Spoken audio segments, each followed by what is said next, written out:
host of the NHL 100 that will be airing on NBC SN Friday night, 9:30 p.m. Eastern, 6:30 p.m. local. Right now, the MC of it, Jon Hamm, here on The Rich Eisen Show. It's me. Good to see you. It's good to see you, pal. How fun is that, right? Good? That's a record-breaking goal, and it wasn't like a easy one. It was a tic-tac-toe, bad angle, one-timer, top shelf. From Gretzky. So that's just Wayne Gretzky. I mean, but just hearing those calls, I get the goosebumps hearing those. It's so good. There's nothing calls. better. I mean, it's like soccer, but so much less boring. I like that description. There's so much like pent up, like you're just waiting for the goal to happen, and when it finally does, you just freak out. I mean, you listen to those announcers; they're professionals, and they're freaking out. Right? Because, well, I mean, look, you are as big a sports fan as I know, big Cardinal fan in baseball, and you're a big football fan as well. And you know what I do for a living, being with the NFL Network for as long as I am. Hockey playoffs, when you get down to it, when it is on the line in the playoffs, the NHL Stanley Cup playoffs stands alone. It really does stand alone. Here, you know? And I've been on the losing end of that proposition. You showed one amazing highlight. I'm sorry about that. From the 70s. I don't think I was born yet, but that was the last time the Blues were in the Stanley Cup Finals. Was for their first 3 years of existence, actually, and they were kind of set up to fail because back in the old days when the AHL and the NHL merged, they would bring the crappy little West Coast Western Conference teams to play the big bad teams from the East, and they would just get wiped out. And that was the Blues' role in the first 3 Stanley Cup playoffs. But I've seen some very, very good teams come through St. Louis. We had Hull and Oates in the 90s. Brandon Shanahan we had roll through. We had some really, really. We won the President's Trophy a couple years. And the playoffs are a different thing. They are. And if you don't have it during the playoffs, it doesn't matter. Just good night. And it takes so much out of you. It's obviously such a physical game, and they don't take 4 days off between playoff games like the NBA, and they just go, and you have to be in amazing shape, and you have to have a deep bench, and you have to have a hot goalie, and you have to all that other stuff, or you lose. And it's heartbreaking. and then here in Los Angeles, and then you shave. That's right. The playoff beards are another part of this thing, and then the handshakes too. It's the best. The handshakes it really is. too. And the Blues Blackhawks have had a really good rivalry for years. We finally got the upper hand on them last year, and I mean it gets chippy and it gets mean, and that's part of it. And then at the end of it, it's done. And you shake hands and you move on. Although one of my favorite SportsCenter moments when I was back in the day doing that is when Claude Lemieux broke Chris Draper's jaw in one of those famed Avalanche Red Wing Western Conference Finals. They did not like each other. No. And then they shook each other's hands, and Chris Draper, his jaw is wired shut, goes, "I can't believe I shook his freaking hand." It's one of my favorite sound bites. I mean, of all time. It is. It's one of those. It's just one of those traditions that the NHL has. It's 100 years of tradition for the NHL, which is saying something. I got to go to the Hockey Hall of Fame recently, which was really cool, just to see how the game has evolved, and it's so fun to play. We can all run. We can all throw. We can all kind of hit a ball in some way, shape, or form. But very few of us can skate. And even fewer of us can skate backwards, forwards, around and around, and while a 6'3", 260-pound guy is trying to take our head off. So what these guys do at the level they do it is so impressive. And I don't know. I think it's great. So I'm really happy to be a part of it. I was about to say, and now here you are, the host of NHL 100 coming up on Friday here in Los Angeles. How smooth was that segue? And well, you know what, John? It's kind of like a line change. You just don't notice on it. The fly. You know what I mean? On the fly. So who's coming? Is everybody expected to be there? Do you know? I mean, well, there of the top 100 players of all time of the 100 years of the NHL. A few of them are no longer with us. Correct. Gordie Howe, obviously being one of them. Yeah, some of the big ones. But of the ones that are living, they're all showing up. So we got about 60 some odd that are going to be there, and it's. I mean, obviously there are some younger additions to the list who are still playing. there may be a certain 99, a certain 66 that are there. Well, I mean, when Gretzky's ovation is going to be through the roof here in Los Angeles, and then Mario and Yager will be there. God. Yeah, Yager will be he'll be there coming off the line change. Yeah, I was going to say, he'll It's probably still have his unbelievable. skates on. I can't again, not to keep bringing up my ESPN and past, but my first week I was an anchor at SportsCenter in '96. A buddy of mine took me to the Hartford Whalers Pittsburgh Penguins game in the mall, the Hartford Mall, where they played. And the Penguins had 2 goals that night from Lemieux and 2 from Yager. And now here we are in 2017. We all used to play Jaromir Jagr on Sega. Sega. I mean, that's how old he is. Fact. You played Sega? Yeah. Oh, yeah. Back in Like in Swingers, he tried to was a great make Gretzky game. bleed. That's right. That's right, in Swingers. Swingers, right? Yeah. I mean, that's Jagr was super fast. No one could catch him. It was like the Bo Jackson Tecmo Bowl version of like NHL hockey. And he's How still good is that playing. commercial, by the way? Yeah, that's right. Where he picks up Bosworth. I swear to God, that music comes on, and my Oh, lizard man. brain goes like, I gotta pick my team. Yeah.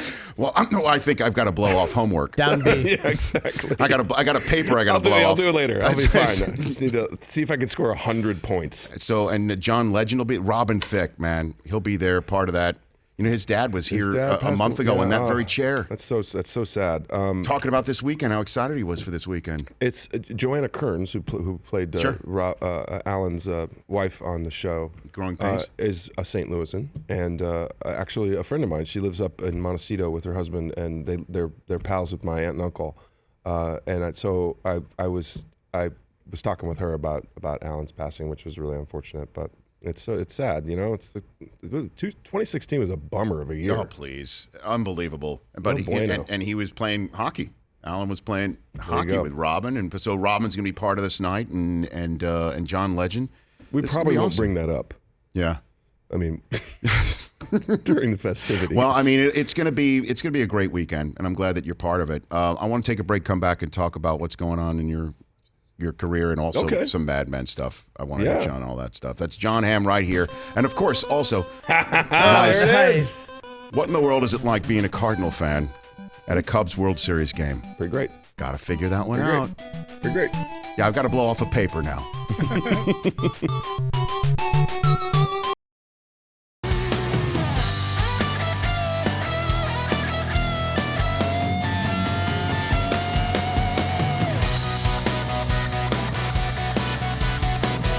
All right, fun chatting with Jon Hamm here on the Rich Eisen Show. Bill Burr will be joining us in studio in hour number 3. When did you meet Joe Buck? When's the first time you met Joe? Were you in high school? Yeah, he was in 10th grade and I was in 9th grade. Get out of here. I think we were playing JV baseball. Get out of here. Yeah. Did you He had glasses and he pitched. Did you ever take like? He was a decent school- pitcher. Really? Yeah, total junk baller. Like he had 15 pitches that he could throw. He was not an overpowering presence on the mound. But who was in 9th grade or 10th grade? Danny Almonte, probably. Most likely. Yeah. Although he was also 27. He was at the time, yes. He had a playoff beard. No, Joe. I've known him since forever. Obviously, we all knew his dad. Sure. Knew his dad. We didn't. We weren't like pals or anything, but we weren't necessarily friends there. He went to my rival high school, so we played against each other. Okay, so you didn't we like- became friends sort of after college. No kidding. So now, okay, it's time for. And by the way, what he does, what he's become, and who he is just off the charts. Best in the biz. So now it's time for him. He's calling Cubs Indians. Yes. Okay. So And now the you- World Series, and I was like, this is historic. It's like once in a several lifetime event. Yes, it is with the Cubs in it. So, But you're a Cardinals fan. But I have a lot of friends who happen to be Cubs fans, Okay. and I made some phone calls, and I sent some very cryptic texts to some friends. If you're not doing anything Saturday, you might want to find yourself in Chicago. And my friend was like, "Let me be very clear. What are specifically are you asking me? Like, do you want to go to the World Series?" He's like, "Yes, I do." I was like, "Okay." So I was able to take some friends of mine who were longtime Chicago fans. Now that said, I am not a Chicago fan, Very much not. and I don't particularly care to be a Chicago fan. No. So I flew my flag, as it were, and I think it did not go over well with a lot of Chicagoans. But the greatest interaction I had was Sunday, Game 5, and I went by myself. I had given my other two. I had 3 tickets, and I gave my other 2 tickets to a friend of mine from Chicago and her friend. I was like, "You guys can go. You take the good seats. I'll sit in the obstructed view, 1909 Wrigley behind the thing." And I did, and it was great. But as I'm walking down the aisle, excuse me, sorry, excuse me. I finally sit down, and the guy in front of me turns around and goes, "Ah, great." I went, "Hi." He goes, "It's you." I went, "Yeah, why?" He goes, "I just hate that hat." And you were in a Cardinals hat. I was like, "Well, I'm sorry." Amazing. I go, "Well, can you? Would you wear a Cardinal hat if you were in my position?" He goes, "No way." I went, "Right. So what do you expect me to do?" He goes, "I guess you're right. All right." And then he turned around and he didn't talk to me for the rest of the game. Okay. I sat next to a really nice guy who coached SEC baseball. So we talked all about baseball. So you didn't, for a split second, think, okay. I thought the guy was going to start, whatever. Well, no, but not that. But just understanding that if it was the shoe on the other foot, I know as a Cardinal fan, it's difficult to not think of winning once every, say, 4 years, all of them. Okay, I understand. I understand there's many yachts that you water ski behind as a baseball fan. But if the shoe's on the other foot, Jon Hamm, if you had 100 years of issues winning and your hated rival were the Cubs and you're sitting there in you still the gotta new win the ball bush game. and they're coming in with a Cubs hat, I'm you wouldn't have a not problem. affecting anybody's play. You got to win the game. And they did. And I was pleased. It was a great night. You were pleased. I was, absolutely. Okay. I was saying. You were not hate rooting for them? No, I don't. I don't hate root at all. Okay. Life's too short. I'm a fan of a good game. I just want it to be good. And like the rest of America, that Game 7 was ridiculous, unbelievable. I mean, it was literally, if it was in a movie, people say this all the time, if it was in a movie, you would think that doesn't work. But that's actually what you would be like, a rain delay? A 20-minute rain delay? Yeah, right. That doesn't happen. After a game-tying 3-run homer? Yeah. Right. After a two-run wild pitch, Yeah. got the home team back in the against game? a catcher who never, a guy who never really throws wild pitches and a catcher who never lets them by. And then that catcher in his last game of his career hits the home run. I mean, it really is crazy, and we had a poll question here, right? After Clemson and Alabama came down to the last. That was another good right, game. and then that we knew that Villanova and North Carolina for the Final NCAA second tournament shot? was a last-second shot, and then Kyrie Irving hit that shot in Game 7. We put on a poll What's what's the best? And very rare does baseball win a poll I know. going up against football or the football, NCAA tournament, but everybody still said Game 7. of the Yeah, World I mean, Series. because it was just a confluence of a million. So what's the Super Bowl going to be then? Last second safety? Well, I mean, you can't beat what we saw with New England and Seattle, right? A couple of years ago in terms of an ending. Look at back at a Rams Titans 1 yard shy. Yeah, Kevin Not Dyson. the worst. There's also an Adam Vinatieri maybe Well, situation. I didn't want to bring that up. I mean, I'm happy to So talk now- about how much I dislike the Patriots. please, the floor is yours, Jon Hamm. Go for Well, it. is there another team playing in the Super Bowl? That's what I'm saying. I That's don't, why I don't we're remember. We I hear don't remember. We just give them the trophy, right? Because they're the Patriots. That's how that works. I don't. It's fine with me. Yeah, I'm sure you're. I'll take that. You're good with that. I'm good with that. Yeah. No, I've stated I do not hate any team. Yes. But the only Super Bowl I've been to was in 2000 whatever when Eli Manning beat the Patriots to deny them a perfect season. That was 2007 in Arizona. No, that was the. Yeah, that was the 2000. What was the other one though? The one 2011 11. in Indianapolis. Indianapolis. Right. That was the other time. A That they did it. lovely temperate. Yeah, it was. Indianapolis. It was 60 degrees. It was incredible. unbelievable. It was like the greatest experience I've had in Indiana. Which maybe not saying much, but I don't get to Indiana So much. now they love you in Illinois and they love you in Indiana. Now. This is great. This is But fantastic. no, I think it's going to be a really good game. I think that a couple points you made earlier, but I don't think the Patriots have faced an offense like this.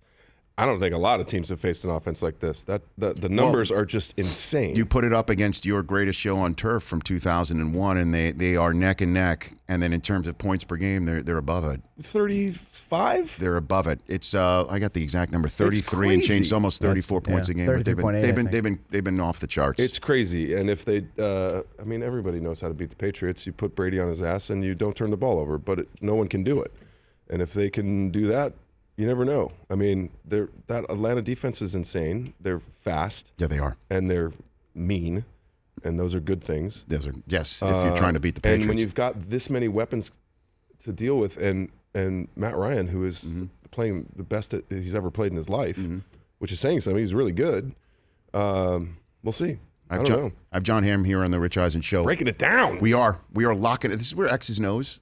This is it. I mean, I like the analysis more than just if we were split screened and we start arguing with each other. Yeah, I think we've had enough argument shows for the rest of time. I'm much happier than not being split screened. Just a bunch of heads yelling at each other. Oh dear.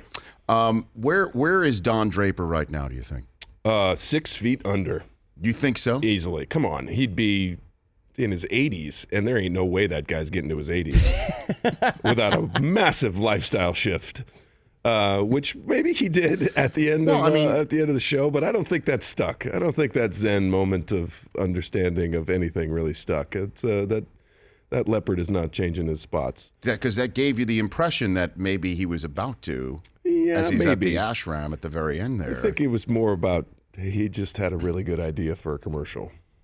And so that he did come up with one. I thought that was a neat ending. I did too. I thought it was very poetic and a very nice way to end the show, and also very cryptic, which also sort of serves, sticks in the realm of the show's vocabulary anyway. So it was very cool. I liked it, and I loved being that guy for as long as I got to do it. Right. I mean, because it was born out of the Sopranos era. Yes. And it was a very Sopranos in a way type.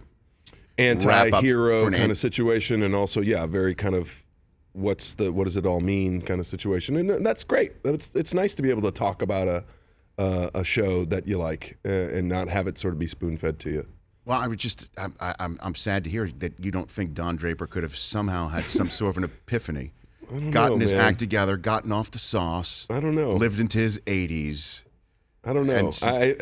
I hope so. And look, I root for the best in everyone, but I don't know about this guy. He was pretty damaged. Right. And when you shot the town in that film, Fenway Park being part of the denouement of that film. The great thing about shooting in Boston and playing a cop is that they all hated me not because I wasn't from Boston, but because I played a cop. And Ben was the robber, so they were mad because I was anti-Ben. Sounds about right. I'm law enforcement. They're like, yeah, we don't like you anyway. Ben's our guy. And then that was the cross you had to bear when you're shooting that. But were you around Fenway Park for that scene? Yeah, you were in it? Fully, you were locked in there. The Red Sox had like a 15-day road trip. Mm-hmm. So we had to get all of our shooting done in those 2 weeks. Mm-hmm. And we hoped it didn't rain or, whatever. It was the Northeast in the fall. Anything could have happened. Right. But we had pretty much full access to Fenway Park, which was awesome. We also got to shoot like 250,000 rounds of fake ammunition. Yeah. Not one phone call from any locals worried. Yeah, that scene is so insane. They were like, it's probably fine. Like, really?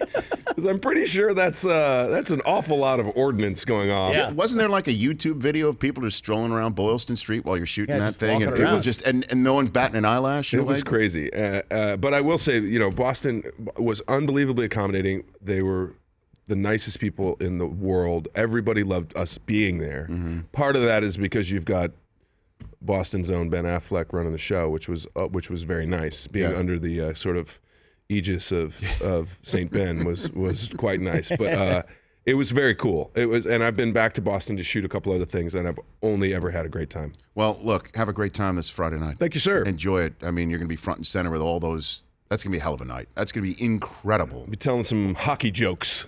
What do you got? I don't know. I literally have not seen the script. Well, yet, it's got to be 2 minutes for fill in the blank, right? That's got to be like right? 5 minutes for just come up. We could 2 minutes for ad libbing. Yeah, we could spitball right now. Oh. You're working in some sort of an alternative fact or two about Wayne See, and then off you go. See, we're working on it. Oh my God. There you go. Where do I send the check? You're welcome. That's it. No worries. Thank you, pal. Jon Hamm, thanks for coming on, bud. My pleasure. That's Jon Hamm right here. The Rich Eisen Show, weekdays at noon Eastern on Audience.